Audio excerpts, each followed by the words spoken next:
बिहार में बहार है, नीतीश कुमार है, ये तो पिछली बार आपने सुना होगा। और अब जो हालत है बिहार के अंदर, देख रहे होंगे कि चुनाव की तैयारी हो चुकी है, पीएम मोदी का दौरा हो रहा है और उसके बाद अब जो हालात बन रहे हैं वो ये बन रहे हैं कि नीतीश कुमार की पार्टी और बीजेपी एक साथ चुनावी दंगल में उतरने की तैयारी कर रही है। लेकिन इसी बीच नीतीश कुमार का वीडियो भी वायरल हुआ जिसमें वो पीएम नरेंद्र मोदी का नाम ही भूल गए और अटल बिहारी वाजपेयी कहने लगे। उसके बाद सॉरी करने लगे और उसके बाद सियासत एकदम से बिहार की गरमाई हुई है। और इसी बीच में जो माना जा रहा है कि आरजेडी वर्सेस इस बार बीजेपी होने वाला है, इस सब के बीच में राहुल गांधी भी तैयारी में जुटे हुए हैं। फिर से उनका बिहार का दौरा होने वाला है। 5 दौरा वो अभी तक कर चुके हैं। लेकिन सवाल ये उठता है कि आखिर 196 सीटों वाली कांग्रेस पार्टी जो कभी बिहार में हुआ करती थी वो महज 4 सीटों तक कैसे पहुंच गई? इतनी बड़ी पार्टी का पतन कैसे हो गया? और लालू ने किस तरह से कांग्रेस को बिहार से एक तरह से निकाल दिया? जब लालू यादव ने जनता दल छोड़ा था तो उसके पास 136 विधायकों का समर्थन था और कांग्रेस और झारखंड मुक्ति मोर्चा के समर्थन में उन्होंने बिहार में आरजेडी की सरकार बनाई थी उस वक्त। चलिए आपको आज बिहार में कांग्रेस के पतन की पूरी सियासत बताते हैं, यानी सियासते बिहार। दोस्तों, सवाल ये पैदा होता है कि किसकी नींव पर खड़ा हुआ लालू का साम्राज्य?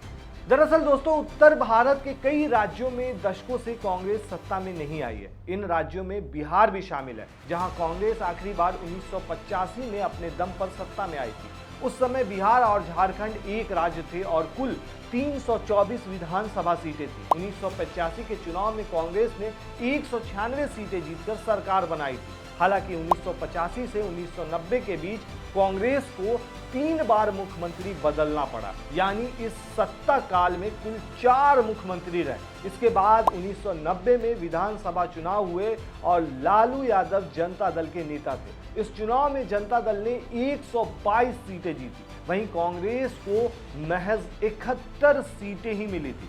इसके अलावा झारखंड मुक्ति मोर्चा ने 19 सीटें, भारतीय कम्युनिस्ट पार्टी ने 23 सीटें, भारतीय कम्युनिस्ट पार्टी एम ने 6, जनता पार्टी ने 3, सोशलिस्ट पार्टी ने 1 सीट जीती थी। 1990 में लालू यादव को कुर्सी मिली। इस चुनाव में 30 निर्दलीय उम्मीदवारों ने भी चुनाव जीता था। जनता दल ने वामपंथी दलों और निर्दलीयों के समर्थन से सरकार बना दी। इसके बाद मुख्यमंत्री पद के लिए जनता दल के भीतर वोटिंग हुई और लालू यादव का उदय हुआ, वो जीत गए। इसके बाद लालू यादव बिहार के सीएम बन गए और कांग्रेस मुख्य विपक्षी दल बन गई। अब जब कांग्रेस सत्ता से बाहर हो गई तो वो अपने दम पर कभी सत्ता में वापस ही नहीं आई। उसके बाद लालू ने आरजेडी का गठन किया। 1995 के विधानसभा चुनाव में एक बार फिर जनता दल की सरकार बनी और पार्टी ने बहुमत हासिल किया। लालू यादव फिर से बिहार के मुख्यमंत्री बने। हालांकि 1997 में चारा घोटाला के आरोपों के बाद जनता दल में फूट पड़ गई और लालू यादव ने राष्ट्रीय जनता दल यानी आरजेडी नाम से अलग पार्टी बना ली। लालू यादव को मुख्यमंत्री पद छोड़ना पड़ा, लेकिन उन्होंने राबड़ी देवी को बिहार का मुख्यमंत्री बनाया था। वहीं जब लालू यादव ने जनता दल छोड़ा तो उनके पास 136 विधायकों का समर्थन था और कांग्रेस और झारखंड मुक्ति मोर्चा के समर्थन में उन्होंने बिहार में आरजेडी की सरकार बनाई। यहां कांग्रेस सत्ता में आई, लेकिन इस बार लालू बिहार के नेता थे और कांग्रेस अब कमजोर हो चुकी थी। वहीं कांग्रेस जो 1990 तक अपने दम पर बिहार की सत्ता में थी, 5 साल बाद ही 29 सीटों पर सिमट गई। उसके बाद आया दोस्तों साल 2000 में विधानसभा चुनाव हुए और कांग्रेस की सीटों की संख्या गिरती ही गई, 23 पे आ गई, यानी बिहार में कांग्रेस का गिराव पहले से भी कमजोर हो गया। इस बार नीतीश कुमार बिहार के मुख्यमंत्री बने, लेकिन सिर्फ 7 दिनों के लिए। 7 दिनों के बाद फिर से गठबंधन टूट गया और राबड़ी देवी एक बार फिर से बिहार की मुख्यमंत्री बन गई। ये सरकार करीब 5 साल तक चली। उसके बाद दोस्तों 2005 का वक्त आया। 2005 का विधानसभा चुनाव कई मायनों में अलग था। अलग अलग राजनीतिक समीकरण बने और सीटों की संख्या भी घटी, क्योंकि झारखंड अलग राज्य बन चुका था। 2005 के विधानसभा चुनाव में बिहार में कुल 243 सीटें थी। 2005 के विधानसभा चुनाव में आरजेडी और कांग्रेस को करारी हार का सामना करना पड़ा। नीतीश कुमार की जेडीयू 88 सीटों के साथ सबसे बड़ी पार्टी बनी, जबकि बीजेपी को 55 सीटें मिली। दोनों ने मिलकर सरकार बनाई। इस चुनाव में कांग्रेस ने आरजेडी के साथ गठबंधन करके 51 सीटों पर चुनाव लड़ा और सिर्फ 9 सीटें ही जीती।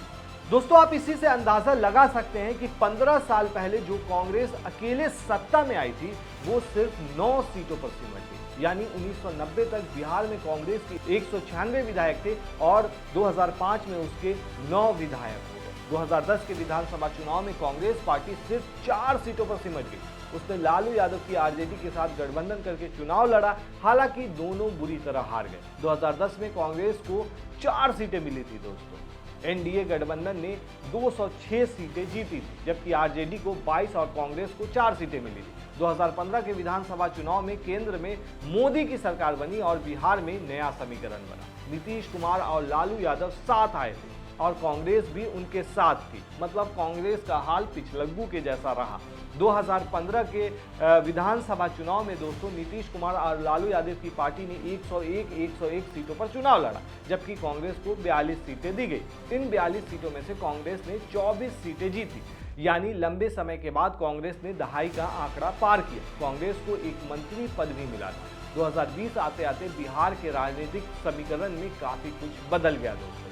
वहीं 2017 में एक बार फिर से नीतीश कुमार और बीजेपी साथ चले गए और इस बार फिर मुकाबला एनडीए और महागठबंधन के बीच में था। एनडीए में नीतीश कुमार की पार्टी जेडीयू और बीजेपी शामिल थी, जबकि महागठबंधन में आरजेडी और कांग्रेस मेन दल थे। कांग्रेस ने इस बार लालू का सपना तोड़ दिया। 2020 में महागठबंधन में कांग्रेस को चुनाव लड़ने के लिए 70 सीटें मिली और पार्टी ने सिर्फ 19 सीटें जीती। महागठबंधन में कांग्रेस का स्ट्राइक रेट सबसे कम था। लालू यादव अपने बेटे तेजस्वी यादव को मुख्यमंत्री बनते देखना चाहते थे, लेकिन इस चुनाव में महागठबंधन बेहद करीबी मुकाबले में हार गया। दोस्तों, इस वक्त माना जा रहा था कि अगर कांग्रेस का स्ट्राइक रेट थोड़ा और बेहतर होता तो वो 5-7 सीटें और जीत जाती, तो तेजस्वी के नेतृत्व में बिहार में महागठबंधन की सरकार होती। इस तरह 1990 के बाद से बिहार में कांग्रेस का ग्राफ लगातार गिरता रहा और आरजेडी का ग्राफ बढ़ता ही रहा। 1990 के बाद कांग्रेस बिहार में कभी अपने दम पर सत्ता में नहीं आई। वही दोस्तों, अब अगर बात करें 2025 के चुनाव का,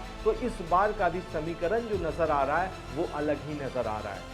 आरजेडी अलग से चुनाव लड़ना चाह रही है, तो वहीं इस बार देखा जाए दोस्तों तो नीतीश कुमार की पार्टी जेडीयू और बीजेपी साथ साथ आए हैं और अगर साथ में चुनाव लड़ते हैं और कांग्रेस के पास कोई और चारा नहीं बचेगा, उसको आरजेडी के साथ ही जाना पड़ेगा। उसकी एक तरह से मजबूरी बन जाएगी।